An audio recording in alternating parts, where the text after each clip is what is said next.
Okay, well, I'm about to go and do the video on the French pistols, but before I do that, I just thought I'd show you the Austin Healey, because I know a lot of guys who are gun guys are also car guys. This is the an Austin Healey 3000. There were a number of different variants. I have another one called 100M, which is about to be taken away and completely repainted. I prefer the 100M. It's not as large and as powerful as this vehicle, but it's a little bit more user-friendly. It's a bit torquier, it's a little bit zippier, it's a wee bit lighter, and it's marginally smaller. And it's got a ventilated bonnet and a leather strap, and it just looks a little bit more Gucci. This car is, however, one that was very successful for the Brits. It was exported in large numbers to the United States. The Americans preferred the slightly muscled-up version. It's a gorgeous vehicle, it really is. The story of how it got here is, I've told it before, but I'll tell it again. My father was a Commonwealth scholar. He was awarded a scholarship to attend an American university to complete his doctorate in law. He was the youngest master's graduate in New Zealand from law school. Very smart guy, high flyer, very ambitious dude. So he went across to Chicago Law School, and my mother, who was just finished qualification as a nurse, went across with him, and they lived there for a year and a half. Now, the story of how the car was purchased is one that we've just discovered is the inherited version is a complete load of crap.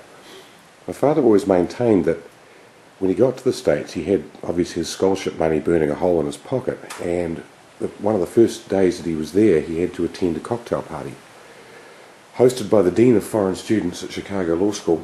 And when he arrived to attend the cocktail party, this car was parked in the driveway. By the end of the evening, he'd negotiated a deal with the Dean and purchased the vehicle, thus blowing all his scholarship money. The car was then used to drive my father and my mother. They took it all over the United States. They were there for a year and a half. While they were there, my mother got pregnant with me. I'm one of those lucky early 60s babies who was conceived just before the pill became available. So the old contraceptive methods weren't 100% reliable, and the old man managed to slip one past the goalie, got my mother knocked up with me, which they had not been planning on. They were in their very early 20s at this stage. I think he was 22 and she was 21. So I've been all over the United States in vitro, my mother's stomach, in this car.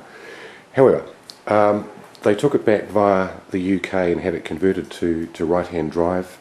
When they got back to New Zealand sort of a year and a half later, just in time for me to be born, the car was sold, and it funded the purchase of our first family home. So that was the inherited version. That's what the version my father told for years, and everybody swallowed it. My mother was around the other night. We were having family dinner, and I was telling the story to one of the other members of the family, and she listened to this and said, well, it's a complete load of nonsense. Your father didn't spend his scholarship money on this vehicle. I bought the vehicle. She used her nursing salary to buy the car. So it's just amazing how history, they say history is written by the victors. Well, history can be written by the men rather than the women too. You've got to be cautious about what people tell you.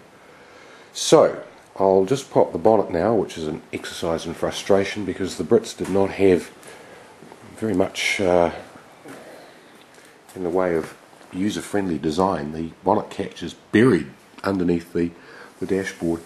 Just show you the engine very quickly, and in the course of the next little while, as I bring you other vehicles, I've got about 6. I've retained about 6 cars, so I cycle them in and out. I'll show you some of the others as well. So it's just been an adjunct to the gun videos.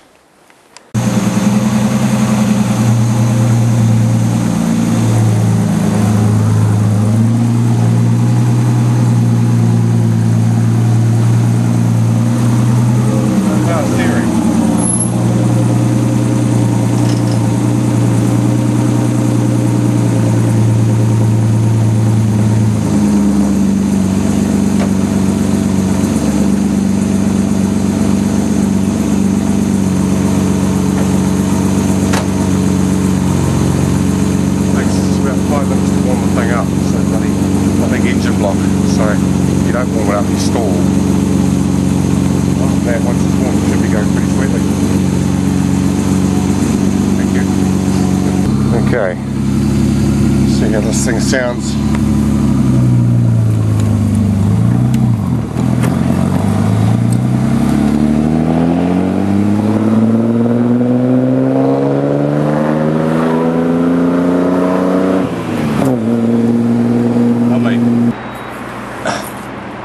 Just been down to my favourite supplier, firearms and ammunition, and I couldn't get any match grade ammunition because we're shooting tomorrow. It's got no solids, so I had to settle with the Hornady. It's got a ballistic tip, so that's just going to have to do. We'll see how it goes tomorrow. We're not going to be pushing it too far anyway.